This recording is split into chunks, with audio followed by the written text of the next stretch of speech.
காலில் உதைக்கிறத இழிவாக பார்ப்பாங்க இந்தியாவில். ஆனால் ஃபுட்பாலை உதைக்கிறத நாங்கள் எப்படி பார்க்குறோம் அப்படின்னா, ஒரு பெண் கர்ப்பமாக இருக்கும்போது அந்த குழந்தை அந்த தாயோட வயிற்றுல உதைக்கும் போது இருக்கிற சந்தோஷம்தான் எங்களுக்கு ஒரு டைம் ஃபுட்பாலை உதைக்கும் போது இருக்கு. ஃபுட்பாலில் ஏழை பணக்காரன், அவன் பெரியவன் இவன் சின்னவன் அப்படின்னு எதுவுமே இல்லை. இங்கே நாங்கள் மனிதநேயம்ங்கிற ஒரே ஜெர்சியை தான் போட்டு விளையாடுறோம். ஃபுட்பால் விளையாடுற நிறைய பேர்த்துக்கே தெரியாது ஒன்று, நம்ம ஃபர்ஸ்ட் ஃபுட்பால் ஏன் பிளாக் அண்ட் ஒயிட்ல இருக்குன்னு தெரியுமா? ஏன்னா எல்லா நிறத்தவர்களும் ஃபுட்பால் விளையாடணும் அப்படிங்கிறதுக்காக தான் பிளாக் அண்ட் ஒயிட்ல ஃபுட்பாலை டிசைன் பண்ணாங்க. பொதுவாக ஃபுட்பால் விளையாட கூப்பிட்டா நிறைய பேர் வரமாட்டாங்க. என்ன சொல்லுவாங்கன்னா, ஐயோ ஓடணும், அடிப்படும், யார் அவ்வளோ கஷ்டப்படுறதுன்னு சொல்லுவாங்க. ஆனால் இங்கே நாங்கள் சும்மா ஓடலை, ஒரு கோலுக்காக ஓடுறோம். இது எங்களுக்கு லைஃப்ல நம்ம எப்படி ஒரு கோலை நோக்கி போகணும் அப்படிங்கிறத கற்றுத்தரும். ஃபுட்பாலில் அடிப்படாமல் இருக்கிறது கஷ்டம்தான், ஒத்துக்கிறேன். ஆனால் லைஃப்பில் அடிபட்டு ஓரமாக உட்காந்துருக்கிறப்போ எப்படி மீண்டு வரணுங்கிறத இந்த ஃபுட்பாலில் படுற அடி எங்களுக்கு கற்றுத்தரும். ஃபுட்பாலில் நம்ம பாலை எடுத்துகிட்டு கோல் போட போகிற மாதிரி லைஃப்பில் நம்ம திறமைகளை எடுத்துகிட்டு நம்ம போகும்போது நிறைய தடைகள் வரும். அந்த தடைகளை எப்படி தாண்டி போகணுங்கிறத ஃபுட்பால் எங்களுக்கு கற்றுத்தருது. இங்கே கார்னர் கிக்குன்னு ஒன்று இருக்குது. அது எல்லாருக்கும் கிடைக்கிற ஒரு பொதுவான வாய்ப்பு மாதிரி.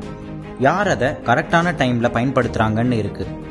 எல்லாரும் குதிக்கிறாங்க அப்படின்னு சொல்லிட்டு நம்மளும் சேர்ந்து அவங்க கூட குதிச்சோம் அப்படின்னா அந்த வாய்ப்பு நமக்கு கிடைக்காமே போயிடும்.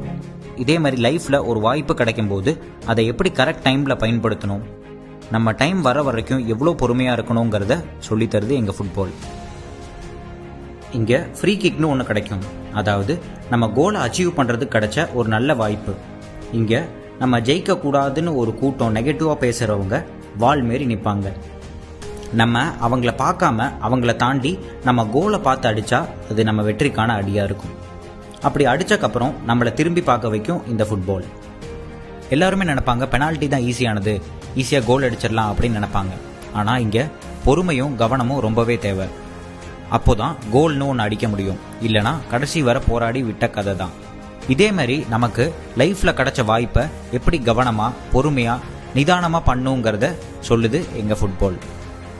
ஃபுட்பாலில் பால் எடுத்துகிட்டு போய் கோல் போடுற மாதிரி தான் லைஃப்பில் நம்ம திறமைகளை எடுத்துகிட்டு போய் ஜெயிக்க பார்ப்போம். அப்போது வெளியிருந்து ஒரு கூட்டம் நம்ம திறமைகளை பார்த்து குத்தம் சொல்கிறதுக்குன்னே இருப்பாங்க. நீ குண்டு, ஒல்லி, ஓட மாட்ட, பால் ஒழுங்காக நிறுத்த மாட்ட, இவெல்லாம் ஃபுட்பால் விளையாடவே லாய்க்கு இல்லை அப்படின்னு சொல்லுவாங்க. நீ அவங்க பேச்சை கேட்டுட்டு அவ்வளோதான் நீ நினச்சி நீ அந்த இடத்துல நின்றுட்டனா உனக்கான கோலை நீ அடிக்காமே போயிடுவ.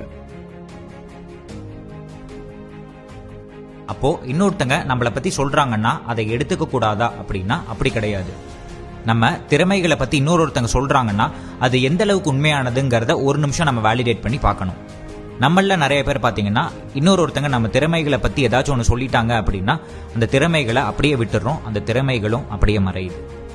இதனால நிறைய இடங்கள்ல நம்ம முயற்சி பண்ணாமையே தோத்துட்டு இருக்கோங்கிறத நமக்கு தெரியவே மாட்டேங்குது. லைஃபும் 90 மினிட்ஸ் ஃபுட்பால் கேம் மாதிரி தான். நீ உனக்கான கோலை நோக்கி போ, உன்னால முடிஞ்ச திறமையை வெளிக்காட்டு. இன்னொருத்த உன்னை பார்த்து சொல்றான்னு தயவு செஞ்சு நிற்காத. நல்ல முயற்சி பண்ணி கோல் அடி. மிஸ் ஆச்சா கவலையே படாத. இன்னும் நம்ம கிட்ட 89 நிமிஷம் இருக்கு. அந்த 1 மினிட், அந்த ஒரு வாய்ப்பு மட்டும் உன் லைஃப்ல இல்லை. அடுத்த வாய்ப்பை எப்படி பயன்படுத்தி கோல் அடிக்கலாங்கிறத பாரு. லைஃப்ல பிரச்சனை இல்லாதவன்னு யாரும் இல்லை. மொத்தமா இங்க 2 வகை தான். அந்த தடையை நம்மளால தாண்ட முடியாதுன்னு முயற்சியே பண்ணாதவன், முயற்சி பண்ணி அந்த தடையை தாண்டறவன்.